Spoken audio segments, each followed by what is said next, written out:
কদম পিঠা এই রেসিপিটি আমি ফেসবুক থেকে দেখে নিজে চেষ্টা করে বানিয়েছি। ওয়েলকাম, আমার চ্যানেলের নাম সোমা কিচেন 0.0। আসসালামু আলাইকুম, সবাই কেমন আছেন? আশা করছি সবাই ভালো আছেন। আমি এখানে কদম পিঠা বানানোর জন্য 1 কাপ নারকেল কোড়া নিয়েছি, আর এটা আমি কড়াইয়ের মধ্যে দিয়ে দিলাম। হাফ কাপ গুড় নিয়েছি, আর সেটাও আমি কড়াইয়ের মধ্যে দিয়ে দিলাম। এটা আমি এখন ভালো করে জাল করে নিব, নিয়ে একটা সুন্দর পুর তৈরি করে নিব। কালারটা আস্তে আস্তে চেঞ্জ হয়ে যাবে, আর যখন পুরটা রেডি হয়ে যাবে তখন একটু আঠালো টাইপের হয়ে যাবে। এভাবে কিন্তু নারকেল আর গুড় দিয়ে নারকেলের নাড়ুও তৈরি করা যায়। যদিও আজকে আমি নারকেলের নাড়ু তৈরি করব না, আজকে তৈরি করব কদম পুলি পিঠা।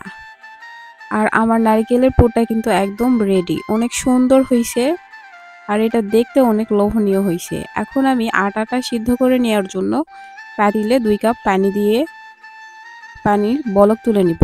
আর এখানে আমি বলক তোলার আগে 1 চামচ লবণ আর 1 টেবিল চামচ তেল দিয়ে দিলাম। তারপরে ঢাকনা দিয়ে বলক পানির তুলে নিব। পানির যখন বলক উঠবে তখন আমি এখানে চালের আটা দিয়ে দিব। আগে দিয়ে দিব 2 কাপ চালের আটা, তারপরে যদি আরও চালের আটা লাগে তাহলে আমি একটু একটু করে পরে আবার দিয়ে দিব।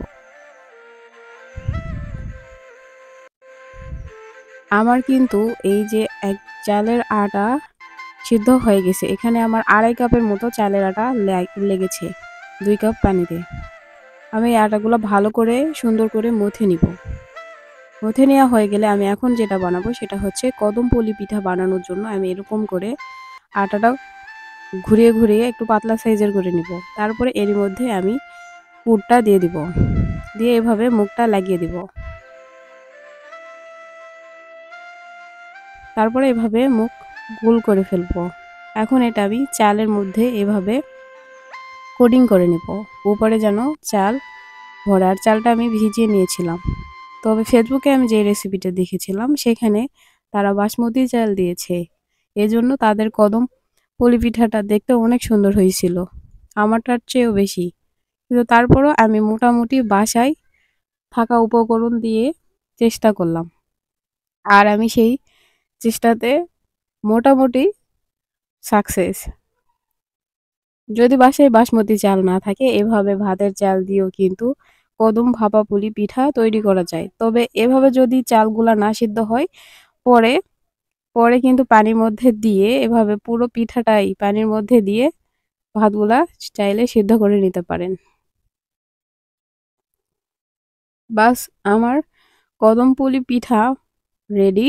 আমি এখন এখানে ফুড কালার দিয়ে দিব, এটা দেখতে সুন্দর লাগবে এই জন্য। আমার বাসায় ছিল দেখে আমি দিলাম ফুড কালারটা। আর ভিডিওটি আমার এই রেসিপিটি কেমন লেগেছে, বাসায় থাকা উপকরণ দিয়েই কিন্তু আমি সহজে কদম পুলি পিঠা তৈরি করে ফেললাম। আপনারা চাইলে তৈরি করতে পারেন। তো ভিডিওটি ভালো লাগলে অবশ্যই লাইক, কমেন্ট এবং সাবস্ক্রাইব করবেন। ধন্যবাদ।